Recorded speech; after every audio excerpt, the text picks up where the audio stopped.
no. The image of that guy again. It's like a loop that keeps repeating. Over and over again. A damn nightmare that repeats over and over again.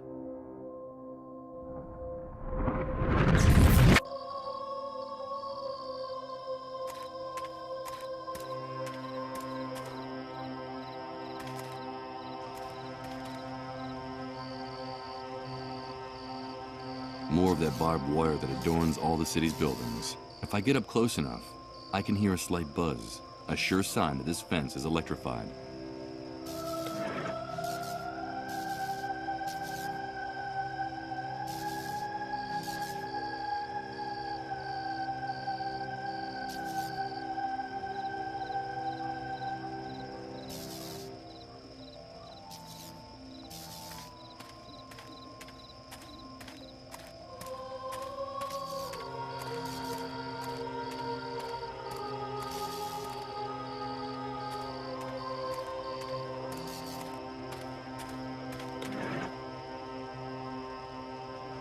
I don't think doing this would serve any purpose.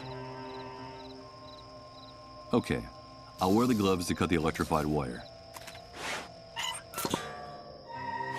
Perfect.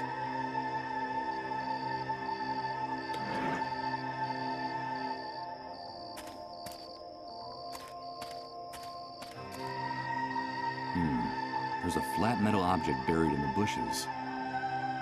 Let's see what's down here. It's a trapdoor, and it looks like it hasn't been used in a long, long time.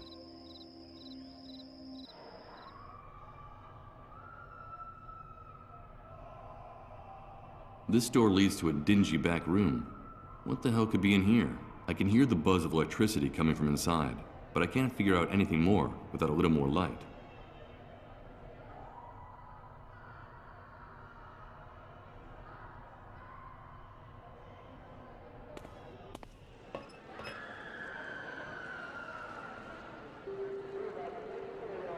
Great. It's a hell of a drop, and the railing wobbles when you touch it. Awesome. Wait a minute though. Isn't the idea of installing this to make it safe for people to cross from one side to the other?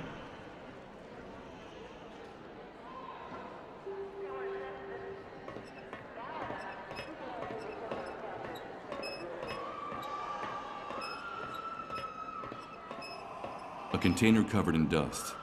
It's not properly closed. The label says hydrofluoric acid.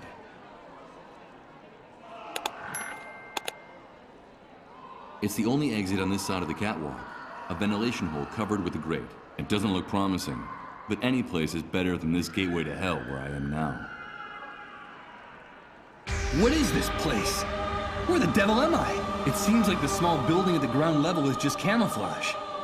The most important part is here underground. Are all of them dissolved? How many patients can there be packed in here? Dozens? Hundreds? This is horrible!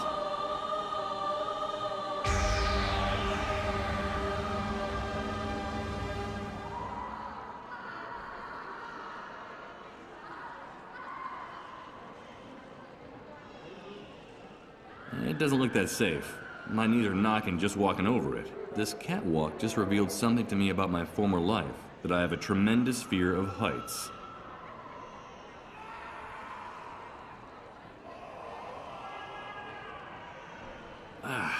I can't look directly into them.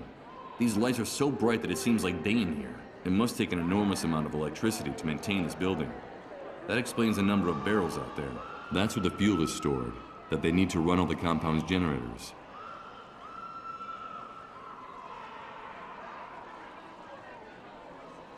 Let's see if this grate can be removed. Perfect. It looks like this hole leads to a passageway on the other side.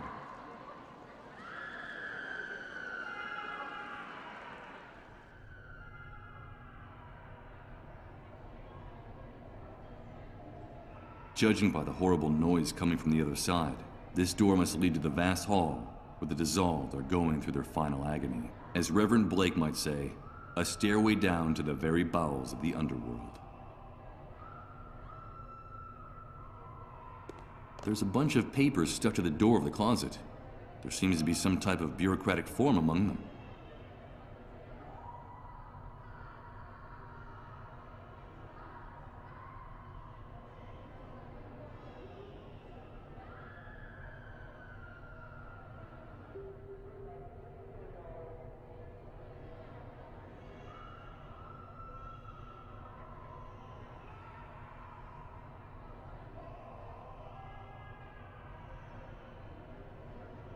Military personnel, GPS, targets, rifles. I'm afraid what's described on these pages doesn't have very much to do with typical medical activities in a hospital.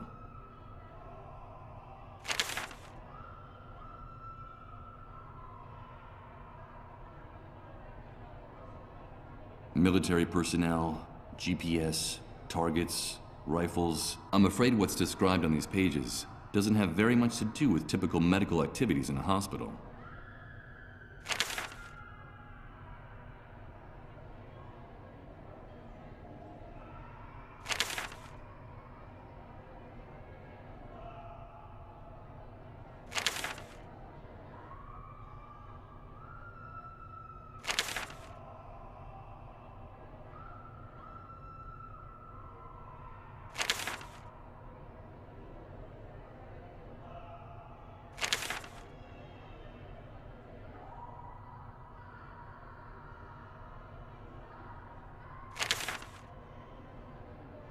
Military. I'm afraid what.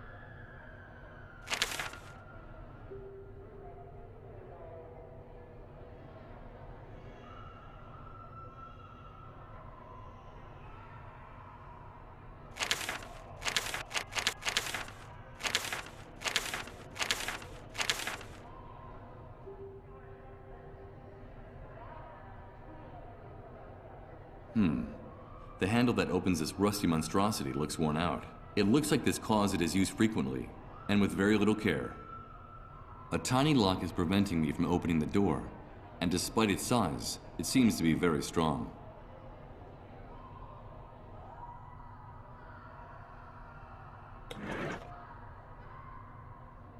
I'm not going to open it this way. I don't see any cracks in the door big enough to get any leverage.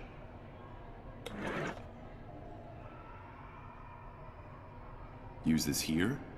How? What for?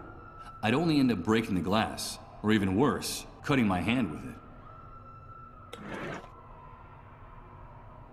I don't think I'd gain anything by using this here. It's sagging from the weight, and so dilapidated that I doubt this janitor's cart has many more trips left in it. It's an enormous, wrinkled plastic bag that looks like it wants to escape from the cart's trash can.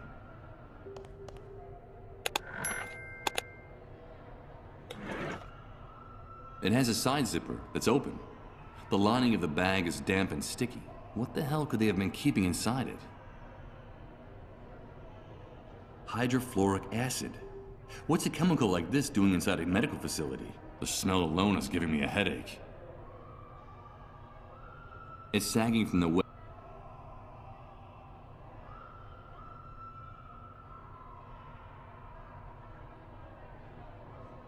The future is in our hands.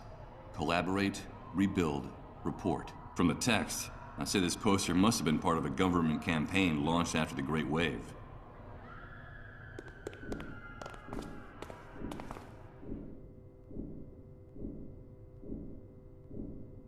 We must be very deep underground, and the blades of this fan are barely turning at half speed. That explains why the air down here is almost unbreathable. Unlike his neighbors, this door is hanging open. All I see inside are remnants of stickers and torn photographs. It looks like someone left in a hurry, without even saying goodbye. A row of anonymous, ramshackle lockers. I get the impression that everything in here could fall apart at any moment. Maybe in solidarity with those poor unfortunates screaming in the main hall.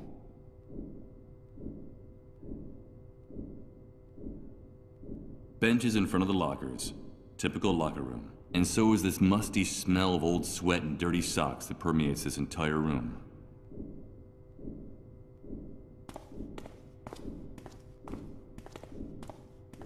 More of that official propaganda. Your silence is the enemy. Help the cleanup brigades, is the slogan of this poster.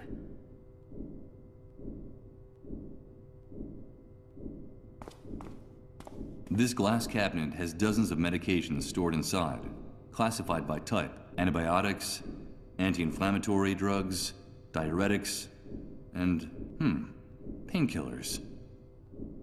Locked, of course. I'm starting to get annoyed with this sense of ownership I see in all the people with closets, lockers, and other storage furniture in this city.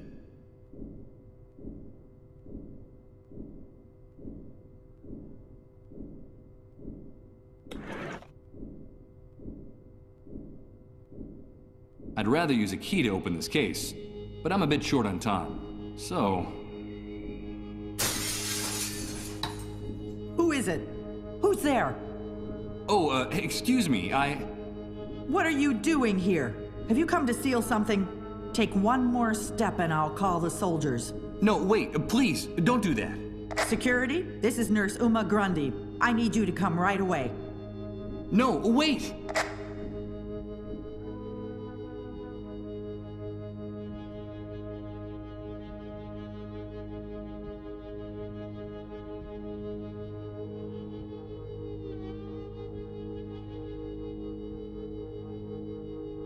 Wait a minute. Did you say Uma?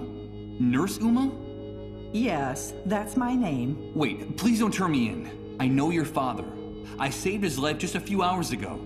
They were going to deport him to the refugee camp, but I was able to stop it. My God, did you say my father? Tell me, how is he? Has anything happened to him? Don't worry, Uma. He's safe. He told me about you and your work in this place. He was worried. He'll want to know that you're all right. Wait, please don't turn me in. This is Nurse Uma Grundy. It turned out to be a false alarm. You don't have to come, thank you. Thank you, Uma. You did the right thing. My name is Michael. But now you should explain why you burst in here like that. What are you looking for, Michael? I came to get medicine. I need a cure for the dissolved. Cure? There's no such thing. You won't find it here or anywhere else. The authorities distributed a memo among the medical staff months ago. I'm sure you can still find a copy of it around here somewhere. It told us that they've definitely abandoned the search for a medicine. You made a mistake risking your life to get in here. The only thing we store here is pain. This place is a tomb for those poor infected devils, but also for the people who work here. I'm sorry, Michael. The dissolved are condemned to death. No, that can't be. There has to be a solution, a cure. Oh man, poor Rod, poor Colin.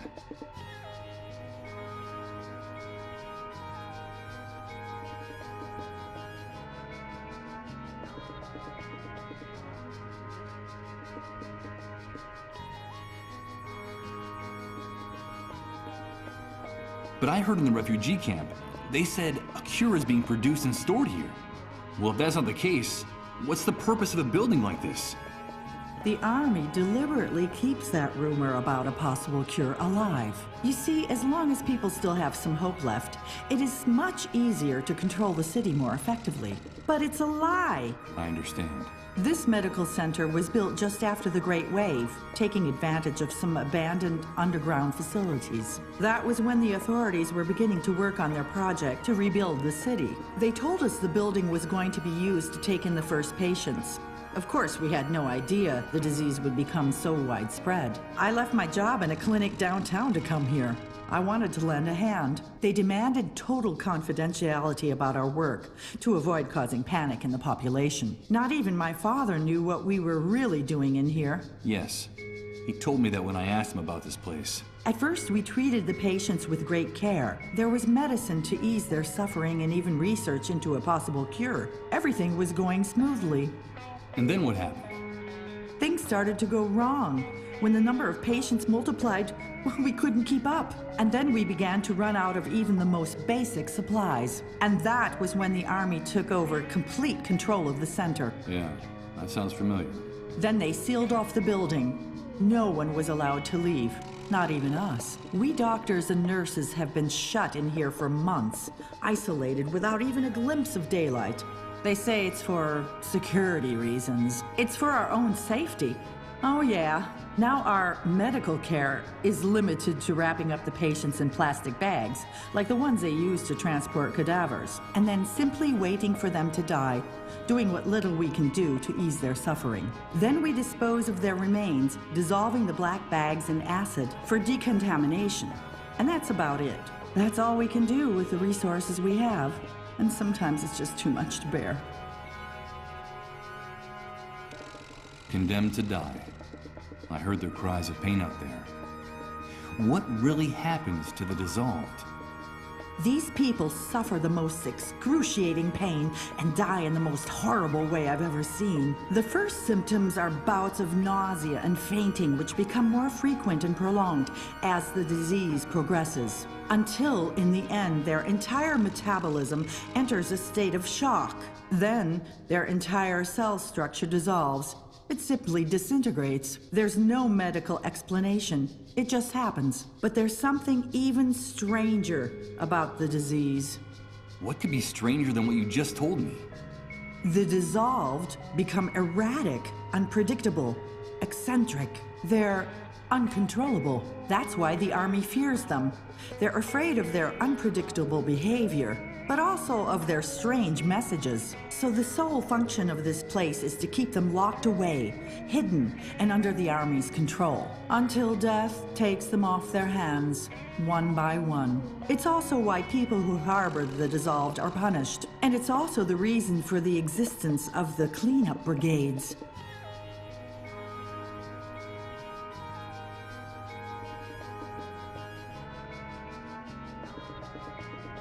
But I thought they were just controlling the patients to keep the disease from spreading. But that's a lie, a blatant lie. The spread of the disease is accelerating.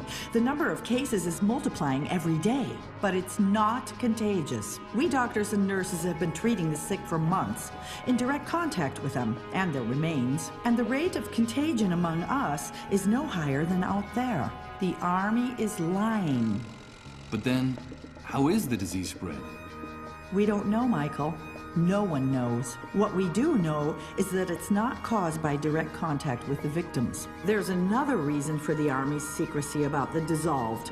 Fear. It's human nature to fear the unknown. We tend to panic when faced with something we don't understand. And this damn disease is more than any of us can handle. And what is it that makes the dissolved so unpredictable and dangerous?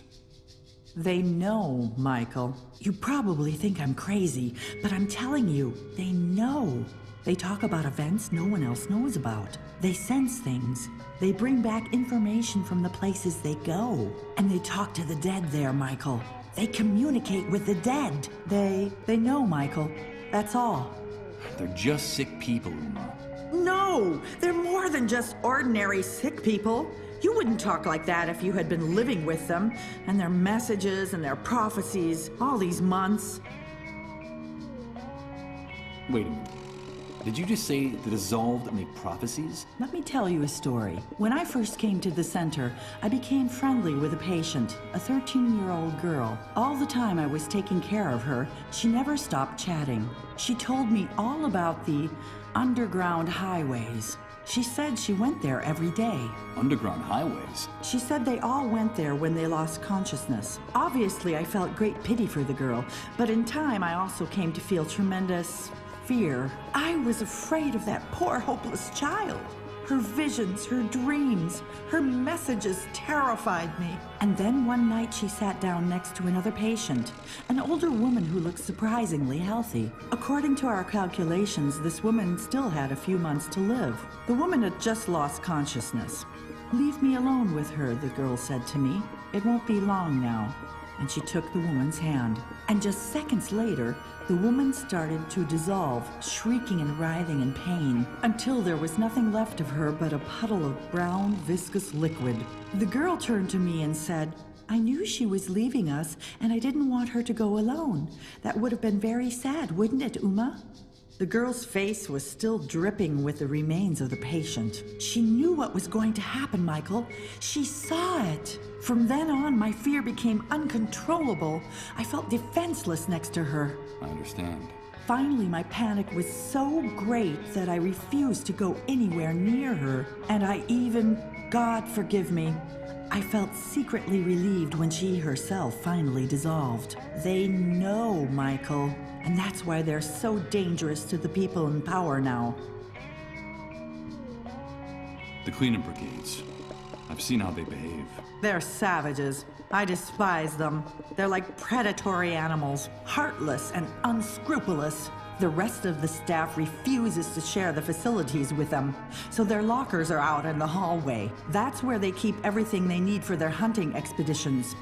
The GPSs, the disease detection tests, their ID badges. Each unit is made up of 2 soldiers, 1 doctor and 1 nurse.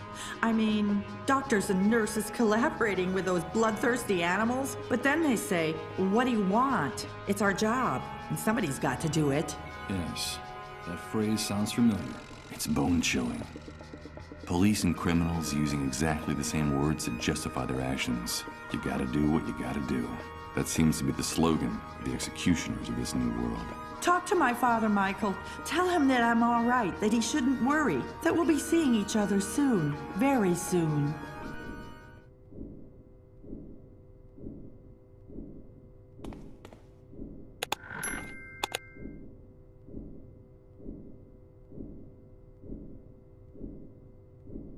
The nurse's silhouette seems to fade in the light of this lamp. I'm afraid that after so many months cooped up in here, Uma is nothing more than a ghost now.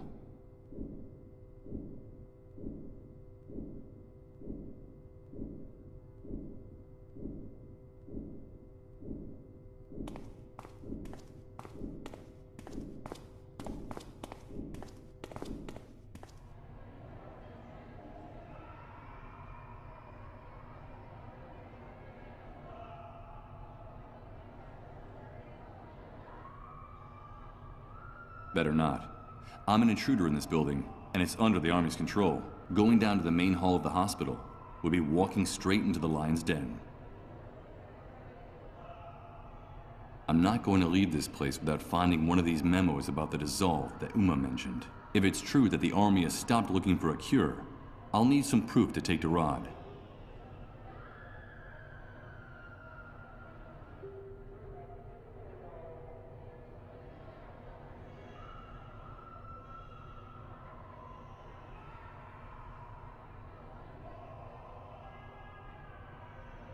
I'm not going to leave this place without finding one of these memos about the dissolve. If it's true that the...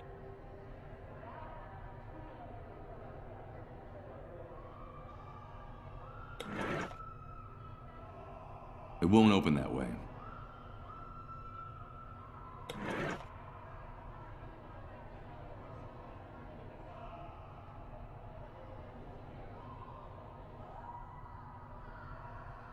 I'd rather not do that. The acid would do its corrosive work, and then I wouldn't have it anymore.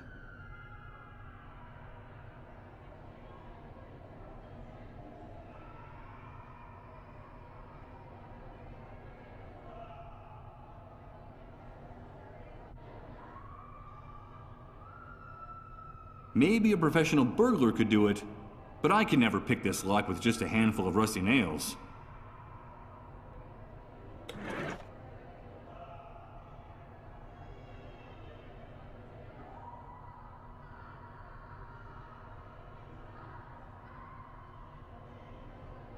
A tiny lock is preventing me from opening the door, and despite its size, it seems to be very strong.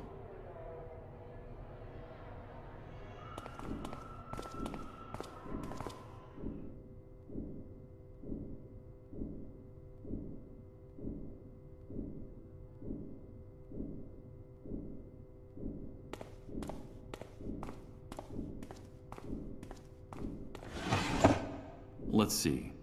Inside, I only see dust and old papers, and a tiny key.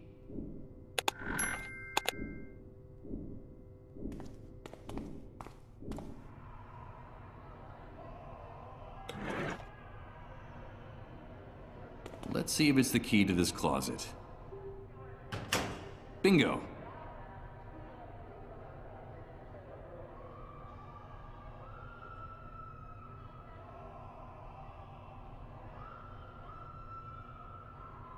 A mysterious crate with several objects inside.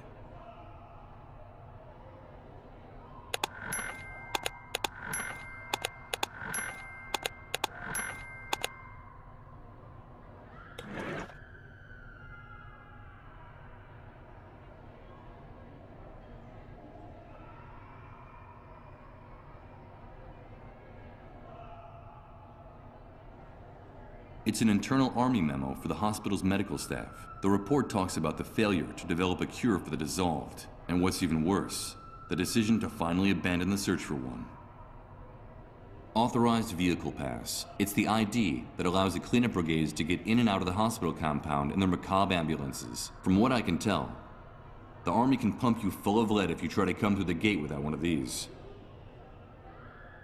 According to one of the cleanup brigade's forums, this is the device they use to navigate during their raids. Sort of like an electronic map. It looks like some satellites are actually still working after the Great Wave. Something I could easily confirm if this contraption had batteries in it. A rather large plywood crate. It used to hold some of the cleanup brigade's work tools. I see a yellow bucket in here with medical waste, with a handful of what seem to be tests for detecting the dissolved. I'm not going to take any. A small red LED is blinking on all of them, an unmistakable sign that they've been used.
The street is even more desolate and silent than it was before. I guess while I was in the subterranean hospital for the dissolved, the soldiers called the curfew.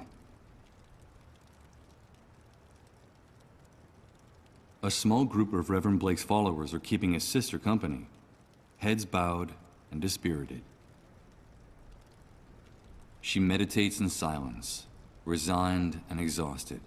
Considering the mental state of Reverend Blake, I guess it falls to her to take care of him night and day. What are you doing out here, ma'am? What's the matter? It's my brother. He's disappeared. We don't know where he is. What do you mean he's disappeared? Well, we haven't seen him since he spoke to you, since he ran out of the church. We've been searching for him for hours and can't find him anywhere. And you don't have any idea where he might have gone? No, he simply ran out of the door, completely out of control. I've never seen him so upset. And we haven't heard anything from him since. I just know that something terrible has happened to him. My brother is very sick and he shouldn't be out there alone and unprotected. I fear the worst. Calm down. There's no reason to think that anything has happened to him. I have a feeling that something awful has happened. I'm sure of it. Besides, the soldiers have already called the curfew. If they find him on the street alone and lost, in his condition, my brother is a very beloved and respected person. But those beasts don't care who he is. I understand. We have to get off the street. Please, if you see my brother, tell him to come home. Tell him we're waiting for him. Of course. I'll do that.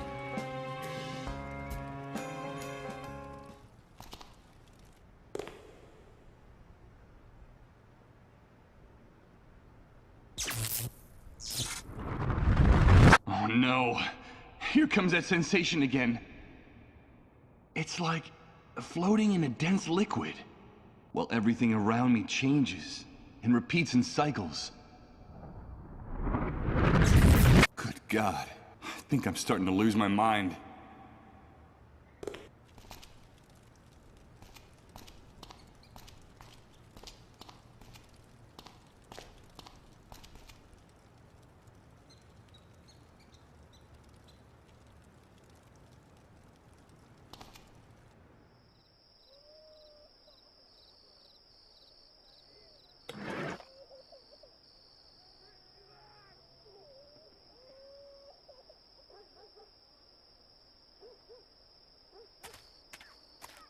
The camp is closed, Rat. Get away from the gate. But I have to come in. It's urgent. What happened? There's no understanding you worms. Always wanting to get out of here.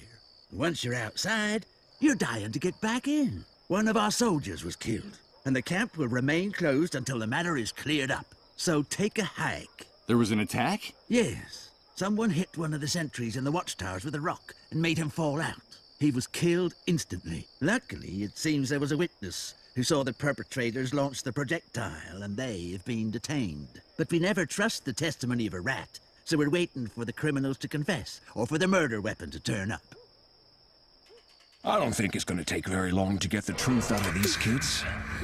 Or to find the weapon they used to commit the crime. Good God. What have I done? I knew I shouldn't have gotten them mixed up in this. But they're just a couple of scared kids. Don't you see that? What are you planning on doing with them? Killing an official is punishable by death, and martial law is quite clear in this respect. They acted as adults, and they will pay for their actions as adults. As soon as they confess, or we find the weapon they used to commit the crime, we'll take care of matters. Do you have a problem with the law being enforced? You're nothing but a gang of warped psychopathic pigs. One more word and I'll blow your head off right now, bastard. I couldn't care less what privileges that bracelet might give you. Get out of my sight. Those pigs are gonna kill the boys, and it'll be my fault. I'll be responsible for their deaths. I can't let that happen. I have to do something, and fast. But what?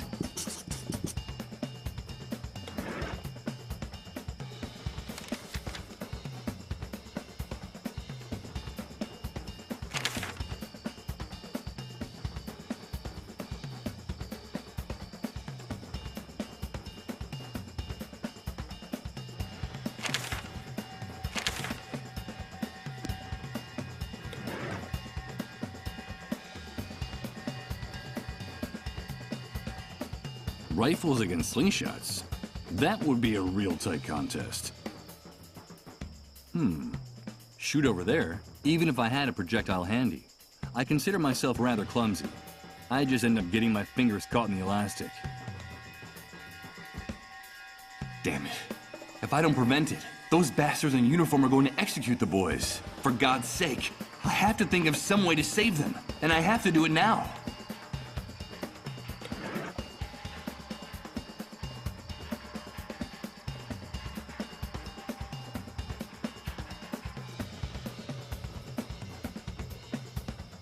I prefer to hold on to it. I think this will be more useful to me.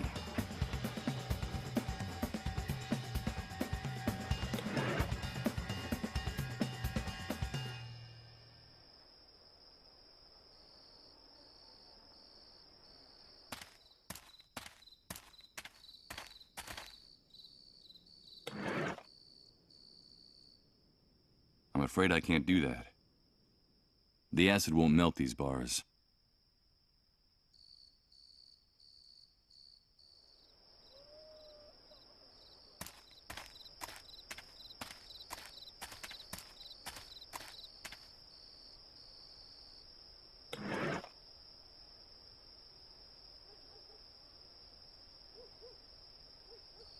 Wait a minute.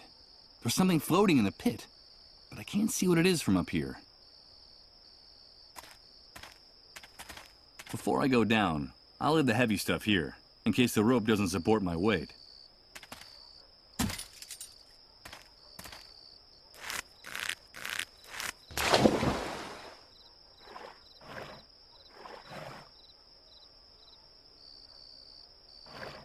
Jesus! It's the corpse of Reverend Blake! His neck is broken. In his delirium, he must not have seen the rope I left tied around the tree. It must have fallen from the top when he was trying to get down here. But what the hell was he looking for here? He still has the same grimace of terror as when he ran out of the church.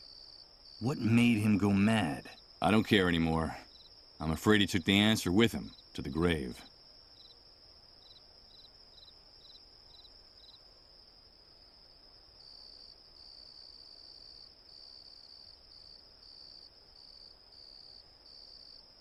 What's that? There's something sticking out of the Reverend's jacket pocket. Let's see what's in here. A damp, moldy business card. It's almost illegible, but it looks like it's from a place called Beechwood Oracle. Most of the text is too worn off to read. All you can make out of it is an address. 24 Mammoth's Wood Street.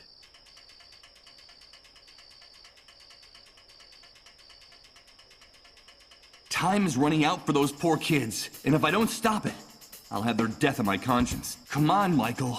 You have to do something. You have to do something. Good idea. I could use Reverend Blake as a scapegoat to protect those children. On the other hand, him being one of the most famous and respected men in the city, I doubt anyone would believe my story if I accused him of attacking the sentry in the tower.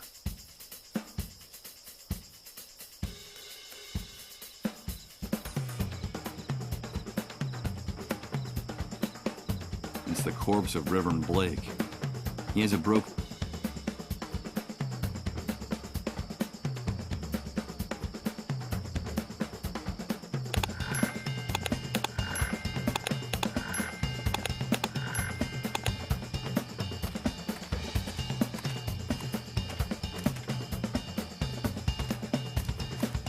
You have to let me in.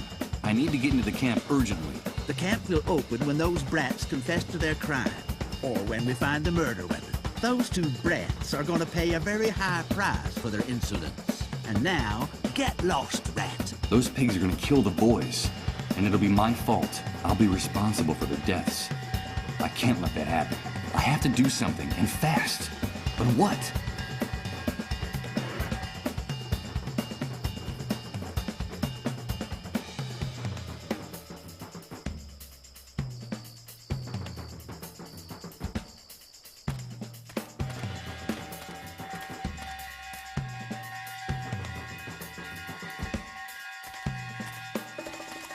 Before I go down, I'll leave the heavy stuff here, in case the rope doesn't support my weight.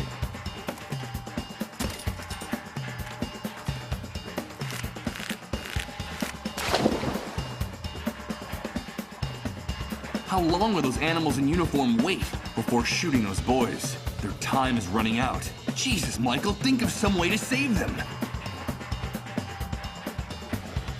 It's the corpse of Reverend Blake.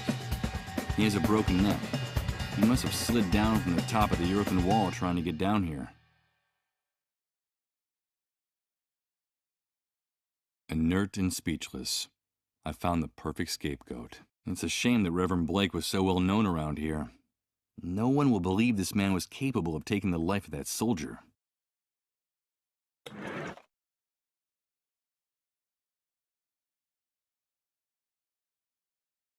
I think it's a little late to ease his pain.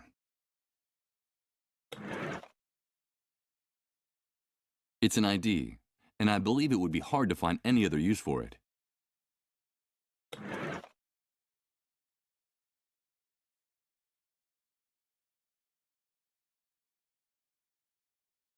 This is gonna be hard, very hard. But those children are innocents in all this, and those ruthless savages are about to kill them in cold blood. I have no other choice. God damn it! Had the visions again! Not now. I have to do this. I've got to do this. Ah, my head! You've got to stop this, Michael. I can't stand it anymore. This has to end. I can't help it. It's that demon. You know I can't help it. Please, Michael. Please.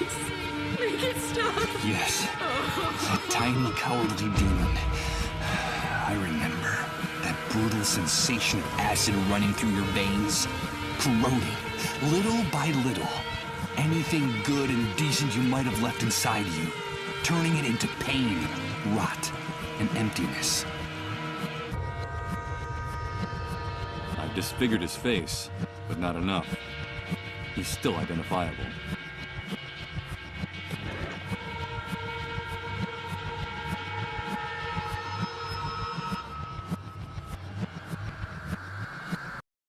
I remember it. I remember. I can smell it, feel it, touch it. No, please, don't do it! No! That cowardly demon, that dark and intimate specter that only you know, that gains strength in this new world. Digging its claws into your soul like a jagged piece of glass. Whispering in your ear that what you're doing is right.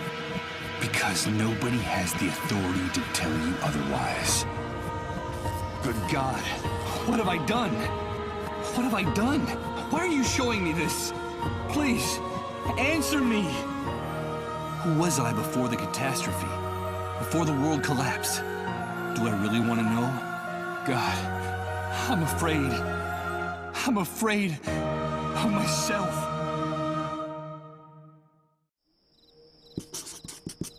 There's no time for guilt.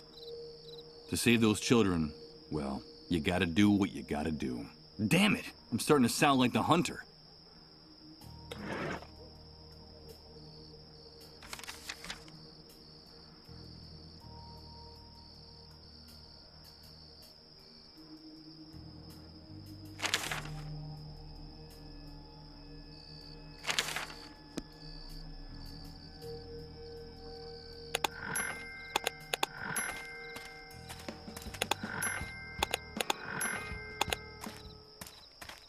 You have to let those boys go. They're innocent. You've got the wrong people.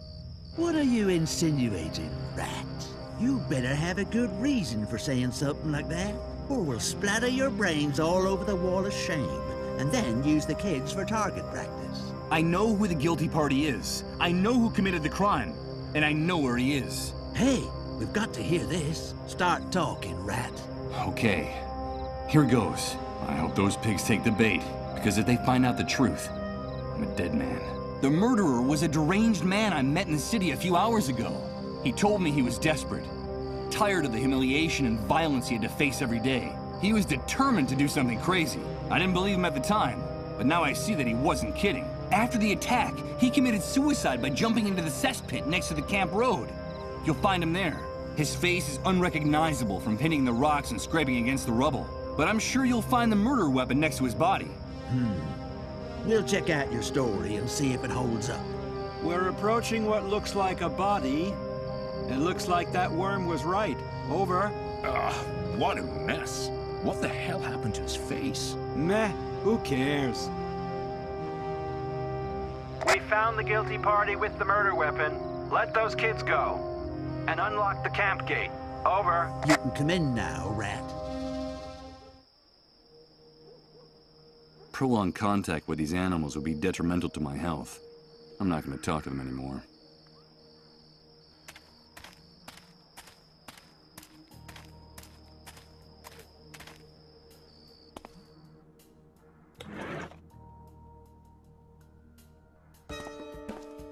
I brought the morphine for your husband, just as I promised. This woman in this house gave me the chills. Let's get this over with as soon as possible. So you've come for your money. Is that it, you rat? You offered it to me. I didn't ask for anything in return. No, you're right. Yeah, I guess you've earned it. That's what we agreed. I'm an honest woman. I think you have a very wrong impression of me. Take your money, Michael. All right, thank you and good luck. I'm sure we'll be seeing each other around the camp. Wait! Michael, is it money that you want? I have more money.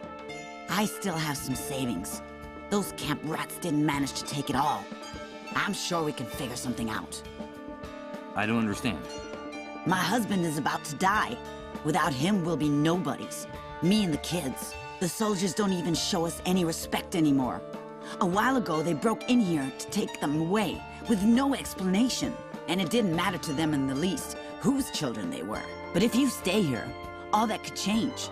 I still have some contacts. I could arrange for you to become the new Camp Mo. You're not like the rest of those rats out there, Michael. You're one of us. We'd be important again. We'd keep our privileges. Or do you want to be just another beggar in this sewer? I can't lower myself to that. I'd do anything. Stay here with us, Michael. No. I don't doubt for a second that this woman would be capable of anything, like a cornered scorpion. I don't think that would be a good idea. It would be better for me to leave. Take good care of those boys. They're good kids. Yeah. Get out of here, you disgusting rat. You're all alike. In this camp, all you rats are alike.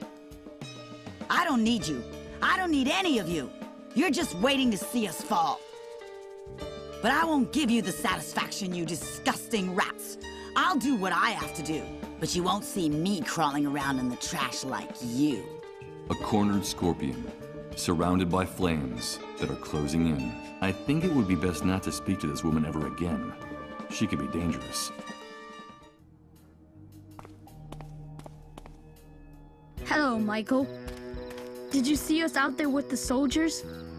They were pointing their rifles at us, but we didn't squeal on you. We're two brave, strong men, aren't we? Well, we did cry a little. Shut up! Of course you are. I'm proud of you. When you're grown up, everyone will know that you two can be trusted. Grown up? But that's not going to be for a long time. Yeah, besides, our mom says that's not gonna happen. There's no future for anyone, not for us either. Don't pay any attention to what people say. You should only worry about taking care of each other. That's the only thing that matters now, okay? I gotta get going. Goodbye, boys. Goodbye, Michael. Goodbye, Michael.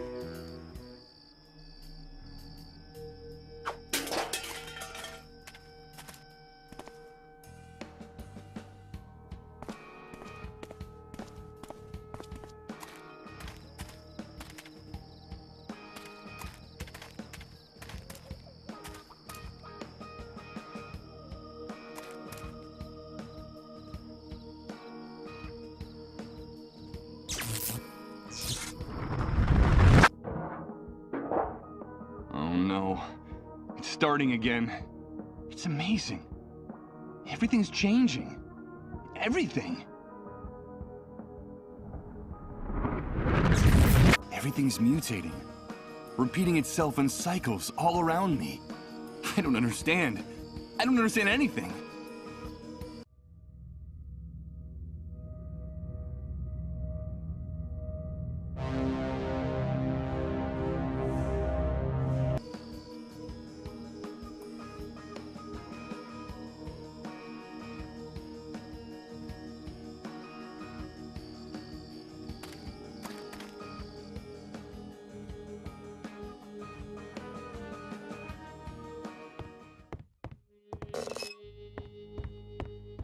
Michael, thank God you've come back. Colin is worse. His trances are getting longer and deeper. My wife and I are afraid the end is near. Please tell me that you've brought the medicine to cure his disease. This is going to be very hard. But this man deserves to know the truth. I owe him that. I'm sorry, Rod. You have to see this. It's an army report. It says that the cure we were talking about doesn't exist. That it never existed. No. But there has to be a cure. There has to be hope for us. The vultures are starting to gather around our trailer, waiting for the end so they can take my son's belongings. Colin himself can see them from the window of his room. Calm down, Rod. Don't tell me to calm down! You've brought ruin to this house. You've come to sentence Colin to death. But that drug exists. It has to exist! Listen to me, Rod. I've done everything in my power to find the drug, but there is no such thing. Try to understand. There's no cure for the dissolved. The dissolved? I warned you, Michael. I warned you not to use that word in this house! Get out of here! Get out of our lives forever! Wait, Rod. I'm sorry, but you promised to help me. You promised to help me get my identity back. Help you? You've ruined our lives. You've condemned our little boy to death. Get out of here. Get out of here at once! Michael? Michael, I have to talk to you. I have a message. I have a message from her. My God, it's Colin. A message from her? Michael! Michael, please! She told me to talk to you. Where do you think you're going? Don't you dare go into that room. You're not welcome in this house anymore. But the boy, he called out to me by name. Colin's delirious. He doesn't even know who you are. Get away from my family immediately. Michael! Michael! I have a message from her. It's very important. Damn you. Don't go near that door. Get out of this house! Listen, Michael. We have a gun in that room with 2 bullets in it. Don't make me waste one of them on you. It's all right, Rod. Calm down. I'm leaving. And as for you, vultures, drawn by the scent of death, I won't let you take anything. You hear me? Not a single thing! When this is over, when he's gone, I'll make sure there's nothing left for you. You won't get anything! You won't get anything. Amidst these flames, Colin's belongings are ceasing to exist. His clothes, his books, his toys, they're going up in smoke, just like poor Rod's sanity. It seems that the new world has gotten the better of him. Even if there was something inside there that could interest me, jeez, that bonfire is too hot to touch.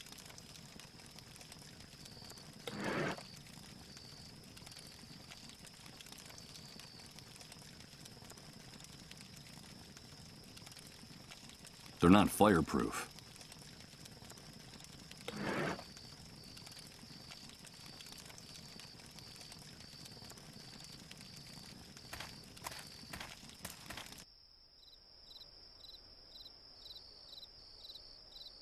Now I understand why this window hasn't been cleaned.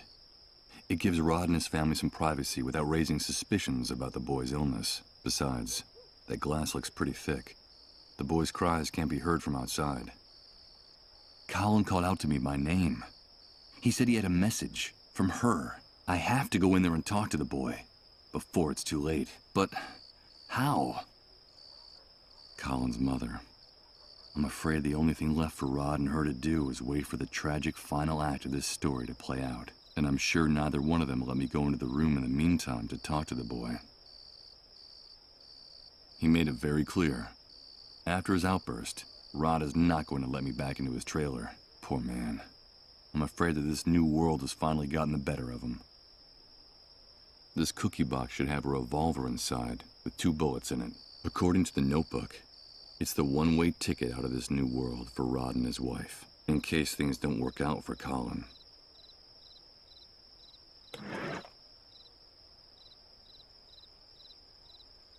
If I hit this window, I'll shatter it.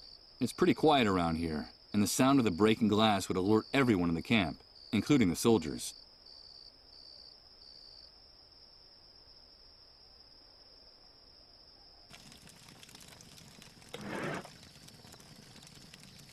It's not long enough. I'd only end up burning my hand if I tried to stir the fire with it. That's odd. The drum has a huge bullet hole on one side. Everything indicates that it was being used for target practice. That's odd. Everything...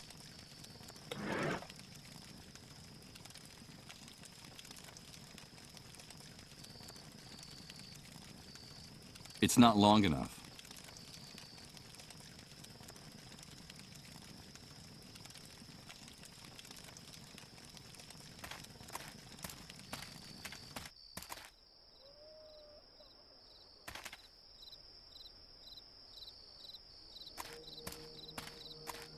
It's the entrance to Hunter's Bar. They must have closed the place while I was outside the camp. Oddly enough, there's light visible under the door, and I can still hear that grating country music coming from the other side.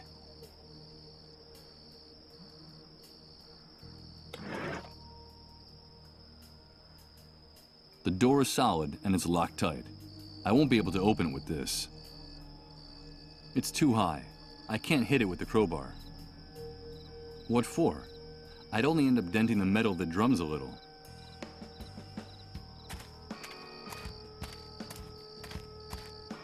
Okay, here goes. It's impossible to budge these drums at all. I don't know what they contain, but whatever it is, it weighs a ton.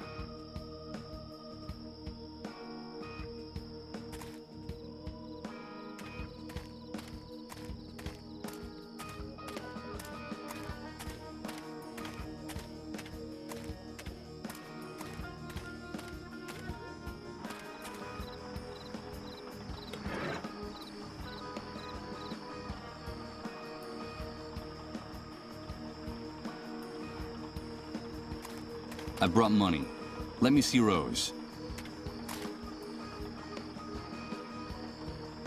Hey, this is a lot of dough, pal. So, is it enough? More than enough. This'll get you into Rose's van for the rest of the night. All you can eat. Have a good time with our Minnie Mouse, but be careful with the merchandise.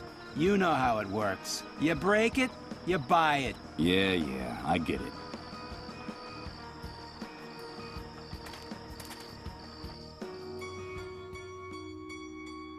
Hello, Mr. Sleepyhead. You came back. Hello, Rose. Are you here to save me? Have you brought me my baby? They won't let me leave here to look for him. He's all I have left in the world. I don't have anyone else. Will you help me? That's why you came back, isn't it? Or did you come back for the other thing? Do you want me to take off my clothes and lie down on the mattress?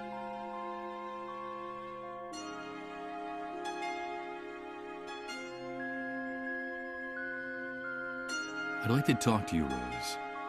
You told me you had a secret to tell me. I need to hear it. Yes, Mr. Sleepyhead. I know a secret about you. It's something very important, but I'm not going to tell you. Why not? Because you haven't brought me my baby. I asked you to help me and you haven't done it. I want to hold my baby again and rock him to sleep. Aren't we friends anymore, Mr. Sleepyhead? Yes, of course we're still friends. But Rose, please. I need to know what it is. What is this secret? Okay, I'll give you a clue.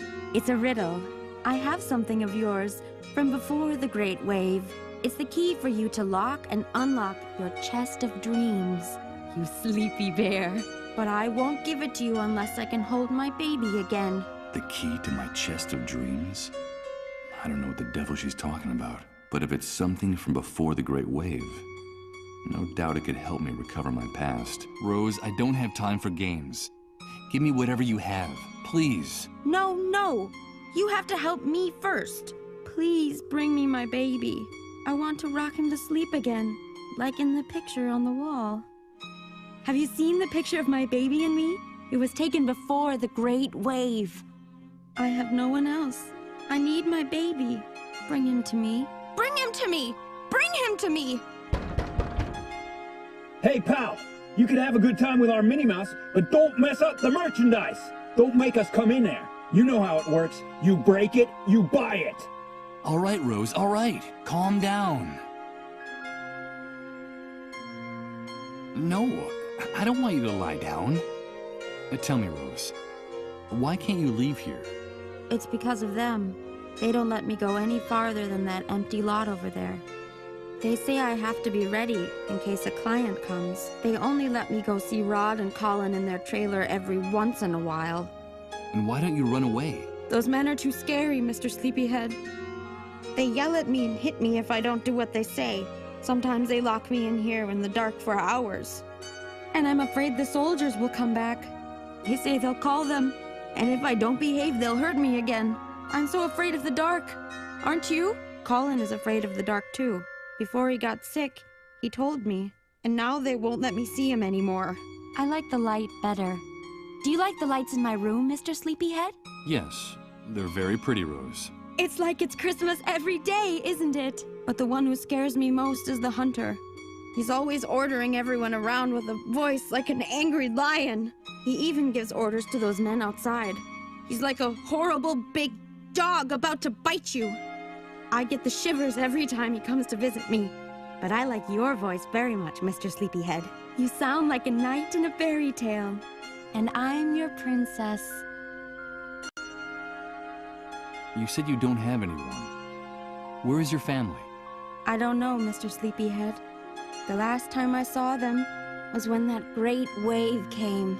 They said they were leaving, but that they'd come back to find me. And then they left me alone with my baby. They told me they'd only come back if I took good care of him. If I held him and rocked him to sleep, like in the picture on the wall. Did you see my baby and me in the picture, Mr. Sleepyhead? Thought someone took him while I was asleep. You see, I had this dream while those soldiers were hurting me. Do you like to dream, Mr. Sleepyhead? It depends on the dream, Rose. I dream about my baby a lot, sleeping in his little cradle. And I also dream about my room in the house I used to live in before the Great Wave. The sun came in through the window every morning and lit up everything. Sometimes it looked like the walls were going to catch fire. This room is darker. I don't like the dark. That's when they come and hurt me. And sometimes they lock me here in the dark to punish me if I don't do what they say. Have you brought me my baby, Mr. Sleepyhead? That poor girl is more disturbed than I thought. It looks like her mind hasn't been able to deal with all the pain of these last few months. Someone needs to get her out of here. No, Rose. I'm sorry. I haven't brought you your baby. Goodbye, Rose. I should be going now. No, don't go. Please. Will you help me, Mr. Sleepyhead? Will you bring me my baby? And will you bring me a cradle like this one in the picture? Be my knight in shining armor. Bring me what I ask and I'll give you the answer. The key to unlock your chest of dreams. I'll try, Rose. I promise.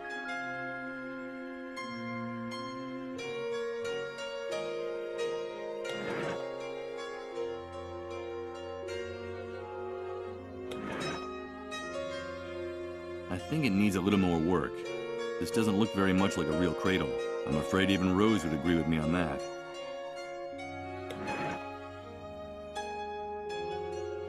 I don't see any need to put this in here.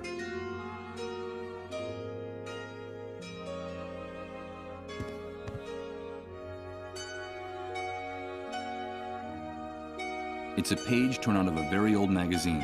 In her delirium, poor Rose thinks it's a photograph of her and her baby taken before the Great Wave.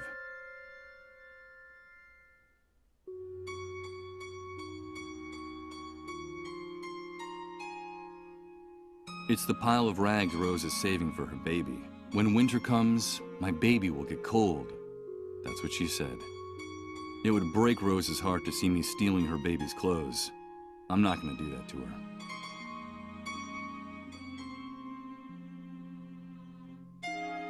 I doubt this belongs to Rose. I suppose that after installing the lights on the ceiling, those poker addicts left this old toolbox here.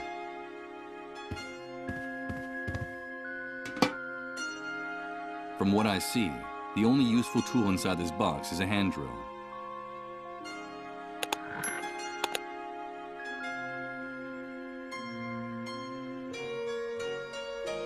A string of Christmas lights is the only source of light in this room. The reflections of the colors make this place seem even gloomier and more sordid. There's makeup scattered at the foot of this mirror. I suppose those savages out there force Rose to put on makeup to make herself look older than she really is.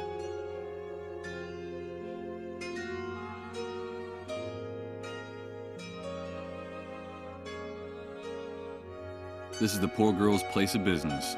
It was probably dragged here from one of those heaps of trash out there.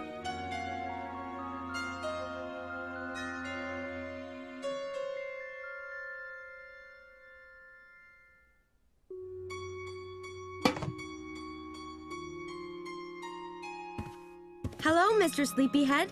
You came back. Hello, Rose.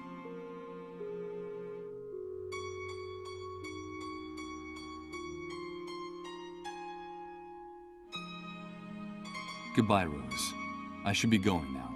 No, don't go. Will you help? Be my knight. I'll try.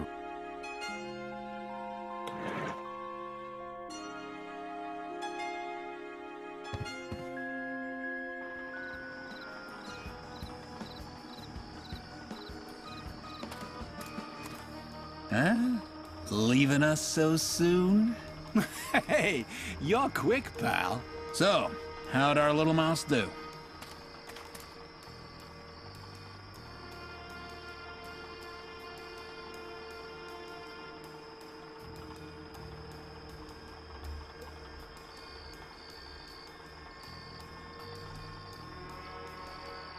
Rose was talking to me about a baby, her son. Do you know where he is or how I can find him? That little mouse's mind is gone. I wouldn't pay much attention to what she says. Hey, as far as I know, her entire family died in the Great Wave. After the explosion, she wandered around in a daze for weeks, until she finally ran into a group of drunken soldiers who wanted to, have some fun with her. When we found her, all she had left was that wrinkled old magazine clipping clutched in her hand.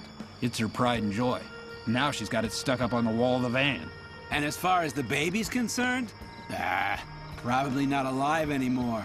If it ever existed. Who knows what goes on in that nutcase's head? Then she really is all alone. She doesn't have anyone. Of course she does. She has us now. My partner and I are sort of like, her new family. We protect her and we feed her. We actually keep her alive. And you can bet your ass we will. As long as our little mouse still has that small fortune between her legs. I need to speak to the hunter, but the bar is closed. That must have been because of the commotion out there a while ago. You know, the attack, the soldiers, all that. The hunter doesn't like surprises. Every time there's a problem in the camp involving the army, he closes his office. From the inside, naturally. He doesn't get along with the soldiers? Let's say they respect each other in the mutual interest of business. But no, the hunter isn't very fond of him. I don't see the doors of the bar opening today. In these cases, they usually keep it shut until the following day, unless something unexpected happens to make them open it. But that would be very unusual. So, something unexpected has to happen. So this business is really just another one of the hunter's rackets? Hey, careful what you say. We're independent businessmen. The hunter just lets us operate in his territory. He gives us protection and sends us clients. In exchange for a percentage, of course. Fair's fair. Yeah, fair's fair. Of course. No doubt. I just hope that someday those bastards find themselves face to face with some of that fairness they talk about, wherever it might come from. You two are despicable. Rose told me about how you abuse and prostitute her. I think we'll have to teach that naughty little girl how to keep her mouth shut. Don't jump to conclusions, pal. Let me tell you how we found that chatty little rodent, since you're so interested in her. It was about 4 months ago. She was naked and injured, and she could hardly move. A group of soldiers had gang-raped her and left her for dead. They left her body wrapped in barbed wire from the camp fence. Crows would have picked her clean if we hadn't found her when we did. It's only thanks to us that she's still alive. Someone like Rose could never survive in the New World alone. You know that as well as we do. We're helping her. We protect her and we feed her. We actually keep her alive. The only thing we ask for in return is that she earn her keep. The only problem is, sometimes she has a hard time understanding that. And we have to be a little more strict with her, that's all. And the fact is, the girls, well, not too bright. But for some jobs, that's almost a blessing, don't you think? What good Samaritans. Well, I wouldn't say that, but you're catching on. I don't have anything else to discuss with you two. Okay, come back anytime you like. You paid for her. The door to the van is open to you all night long.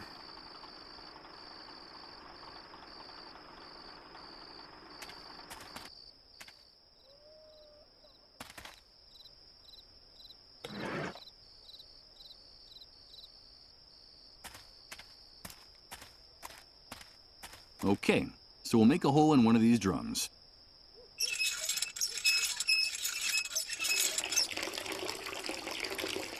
Blah. This must be the poisonous concoction they serve as a beverage in the bar. The drum is already empty enough. I think I can now get rid of this old hand drill. I doubt I'll be using it again.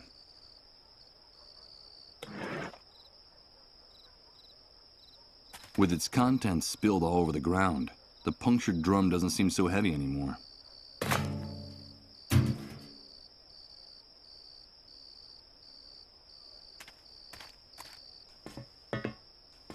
Up close, I see that it's a high voltage wire. It probably carries the electricity for this entire building.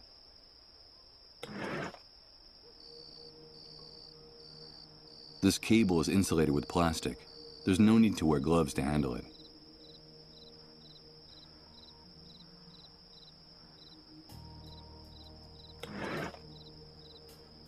This is the only way I can think of to draw those thugs out of their den. What the hell is going on now? Ugh, another power failure. Go figure, nothing works in this damn camp. This damn sewer is gonna be the end of us. Everything's okay. Calm down and shut your mouth. You, light some candles. Get us some light in here. And you, come with me and take a look. It would be better if they didn't see me around here. Hey, look! The main cable is broken. How could that have happened? I don't know, maybe the wind or a bird. Bunch of idiots. The cable's cut. This was sabotage. Yep. And here are the tools he used to do it. Gloves and a pair of bolt cutters. Damn it. I can kiss that stuff goodbye. Sabotage? Someone sabotaged us? Who would dare? I haven't the faintest idea.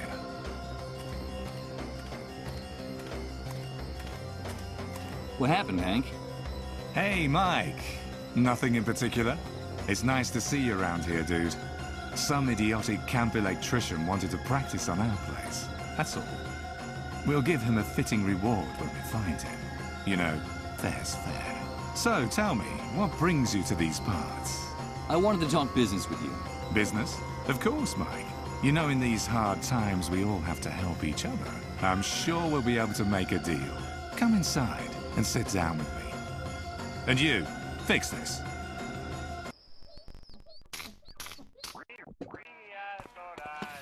All right, dude. You told me you wanted to talk business. So, here we are. Shoot.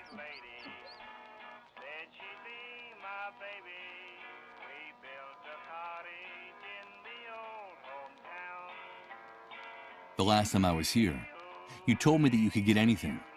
I need some batteries. Of course, Mike. You know that I like you. I know one of our kind when I see one. I want to help you. I really do. But you know, in today's world, everything has a price. Things have gotten very ugly. How much is it gonna cost me? Save your cash for those poor devils out there. I can see the future, dude. I can smell it and touch it. And that stupid paper will be worthless in a very, very short time. So what is it you want in exchange? The only liquid asset still worth anything in this new world, Mike. Fuel.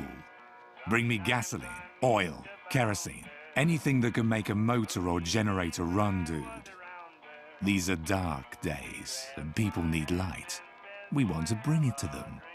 You bring me the fuel, and the batteries are yours. It's obvious that I don't have anything like that on me. Then I'm sorry to have to tell you this, dude. No fuel, no deal. But you're a smart guy. I'm sure you'll figure out some way to make me happy. I just talked to your men.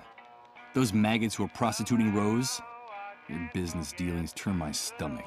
Watch your mouth in my house, you damn prig. Because you're insulting me in front of my people. And this is not the first time. That poor girl is disturbed. She has the mind of a child. What you guys are doing isn't right. Do you want to talk about justice, dude? About that objective, impartial, blind lady with the scales? It's funny that you're the one bringing up that blindfolded whore. And wasn't it you who paid handsomely for some time alone with that little mouse? So, did you have a good time with her, Mike? And tell me, what are those blood stains on your shirt? I suppose my informants are mistaken, and that blood is unrelated to the disappearance of a certain preacher in this city. Michael, did you treat him justly? Now, who the hell do you think you are, handing out lessons in morality to anyone, dude? But how do you know? Oh wait, there's an explanation for all that. Of course, there's an explanation. And it's very simple. You gotta do what you gotta do. But don't you worry, Mike. I see everything, but your secrets are safe with me. I like you, dude, because deep down, you and I are much more alike than you think. Our true nature is coming out in all its glory in this new world. You just need the courage to act on it. You're wrong. I'm not like you. I hope for your sake that you're the one who's wrong, dude. You're a predator. I can tell. Don't make the mistake of turning into a lamb, because you already know how that could turn out. And when it comes to Rose, Let me tell you that she has every right in the world to defend herself. That's the magnificence of this new world. It's given us absolute freedom to assume our true roles. Rose, just like the rest of us, has to decide if she's a lion or a lamb. Ain't it grand, dude? It's only now that we're truly free to choose. But don't get me wrong, the right to defend herself is hers, and hers alone. So be careful with the heroic gestures, Mike. You touch a single hair on the head of any of my men to defend that little mouse, and I'll rip your skin off, one strip at a time. They're friends of mine. Got it? Yes. You've made yourself perfectly clear. You won't have to tell me again. That horrible music is drilling into my eardrums. Why do you always play the same song over and over again? You're lucky we're friends, Mike. Otherwise, I would have pounded your nose into your skull. That was my late father's favorite song. He was an apostle of the New World, a visionary. Apostle of the New World? That's right, Mike. An evangelist, a prophet. I hated that old bastard for years. As a boy, the beatings he gave me made me tremble at the sound of his voice, of his boots, of his belt. When I was just a kid, he forced us to live in the forest for days on end. Those were his survival classes, he said. I still have scars from those years. We were all delighted when they found the remains of his body burnt to a crisp in a car, clutching his flask of whiskey like a baby's bottle. It's only now I understand. Understand? What? What my father was trying to do. His commitment to making us strong. He was a visionary. He knew that hard times were coming. He never stopped repeating that. And he prepared us for them. That hell that buried me alive in the old and decadent world gave me wings in this new world. And let me be reborn, cleansed and purified. I don't care if the Great Wave was the work of God or the devil, Mike. I only know that one of them has been very good to me. My father's prophecy came true. And the new world has put all of us in our rightful place. Yeah, I haven't the slightest doubt. I should be going now. Okay, Mike, whatever you say. Remember, get me fuel and you'll have your batteries.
You can smell these dead creatures. I have no intention of picking up those rotten fish with my hands, to say nothing of putting them in my pocket.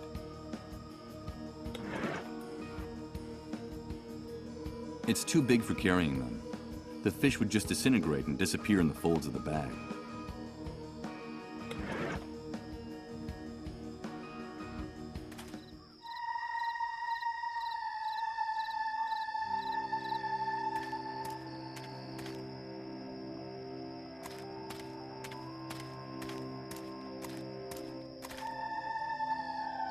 From here, I have a magnificent view of the hospital compound. In truth, the part that's visible from the road is only a fraction of it. The vegetation conceals a much larger area.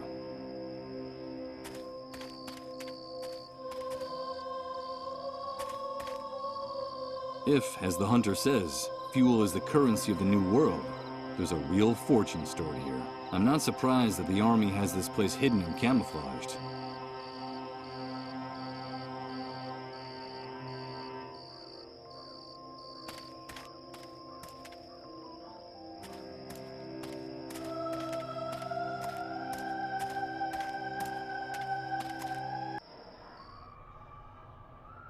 This door leads to a dingy back room. What the hell could be in here? I can hear the buzz of electricity coming from inside, but I can't figure out anything more without a little more light.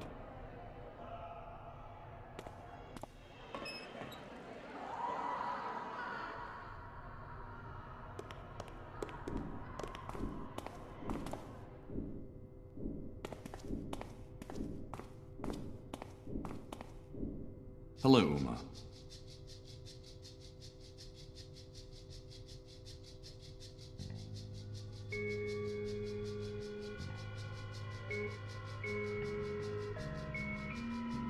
Tell me everything you know about the dissolved, Uma. These people suffer the most excruciating pain and die in the most horrible. The first symptoms are bouts of nausea and fainting, until in the end, there's no medical, but there's something even. What could be strange? The dissolve, that's why until death. It's also why people, and it's all. Uma, I should be going now. Talk to my father, Michael. Tell him that I'm all right, that he shouldn't worry, that we'll be seeing each other soon, very soon.